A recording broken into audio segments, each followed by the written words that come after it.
भाजपा में फिर से घर वापसी करने वाले सिंधुदुर्ग के युवा नेता विशाल परब का रत्नागिरी जिले में जोरदार स्वागत किया गया। बता दें कि विधानसभा चुनाव के दौरान भारतीय जनता पार्टी ने उन्हें टिकट नहीं दिया था। इस कारण विशाल परब ने शिवसेना महायुति के उम्मीदवार दीपक केसरकर के खिलाफ सावंतवाड़ी से निर्दलीय चुनाव लड़ा था। इसी वजह से पार्टी ने उन्हें निलंबित कर दिया था। अब यह निलंबन वापस ले लिया गया है और परब ने सैकड़ों कार्यकर्ताओं के साथ फिर से भाजपा में प्रवेश किया। महत्त्वाचा मुद्दा असा आहे की भारतीय जनता पक्ष हा जगातला एक नंबर पक्ष आहे। भारतीय जनता पक्ष देशातला, राज्यातला सर्व ठिकाणचा एक नंबरचा पक्ष आहे आणि येणाऱ्या काळामध्ये कोकणामध्ये भारतीय जनता पक्ष सुद्धा एक नंबर राहील असं मी व माझे सर्व कार्यकर्ते भारतीय जनता पक्षाची निष्ठा राखून आम्ही कार्य करणार आहोत। बरं, मधल्या काळामध्ये निवडणुकांच्या दरम्यान अशी चर्चा सुरू झाली की विशाल परब या निवडणुकीमध्ये त्यांचा जो काही निर्णय असेल भविष्यातल्या राजकीय कारकिर्दीचा तो हे फुल अँड फायनल असेल, यानंतरचं आपल्याला काही ठाऊक नाहीये। पण आता पुन्हा एकदा जेव्हा तुम्ही नव्यानं जेव्हा सुरुवात करताय तर भविष्यात विशाल परब स्वतःला कुठं बघतात, त्यांना राजकारणातल्या इच्छा आकांक्षा नेमक्या कशा असणार आहेत? पहा, मी खूप कमी वयाचा कार्यकर्ता आहे। 35-36 वयामध्ये मी आमदारकी लढवलेला एक कार्यकर्ता आहे। मला एवढंच सांगावंसं वाटतंय, मी एक छोटा कार्यकर्ता म्हणून जमिनीवरती काम करतोय। मला कोणतं पद मिळणार, कुठल्या मोठ्या पोस्टवर जाणार हे मला बघायचं नाही आहे। माझ्यासोबत असणारे हे सर्व कार्यकर्ते गावातले आहेत, ग्रामीण भागातील आहेत, यांचं कुठेतरी चांगलं व्हायला पाहिजे।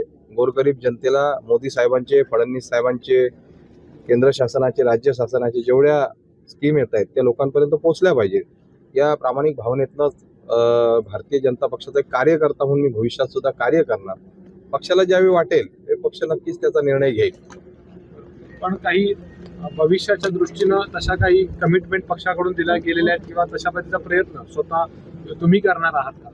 कमिटमेंटची गरजच नाही आपल्यासोबत। अशी पाठीमागे बघा किती संख्या आहे। हे प्रेम करणारे लोक आहेत, त्यांना पदाची गरज नाही आहे। त्यांना सर्वांना माहिती आहे की आज ना उद्या भारतीय जनता पक्षामध्ये हा न्याय मिळतो। आज मोदी साहेबांसारखा एक नॉर्मल माणूस, साधा माणूस जर देशाचा पंतप्रधान होऊ शकतो, सन्माननीय देवेंद्रजी फडणवीस, आणि परवाचंच उदाहरण बघा ना, पूर्ण देशाचं जे आपलं ॲडव्होकेट हायकोर्ट जे आहे ते कोल्हापूरमध्ये गेलं आणि त्याचं उद्घाटन कोणी केलं तर महाराष्ट्रातल्या एका न्यायाधीशाने केलं। ते सरन्यायाधीश झाले, महाराष्ट्रातले सरन्यायाधीश झाले। त्यामुळे ह्या देशात जगात काही घडू शकतं। दुसरं उदाहरण म्हणजे सन्माननीय चव्हाण साहेब एका ग्रामीण भागातनं गेलेले कार्यकर्ते म्हणून त्यांनी कार्य केलं आणि आज ते महाराष्ट्रातल्या एक नंबरच्या पदावरती म्हणजे प्रदेशाच्या अध्यक्ष स्थानावरती आहेत। म्हणजे असंख्य लोकांना भारतीय जनता पक्षाने घडवलेलं आहे।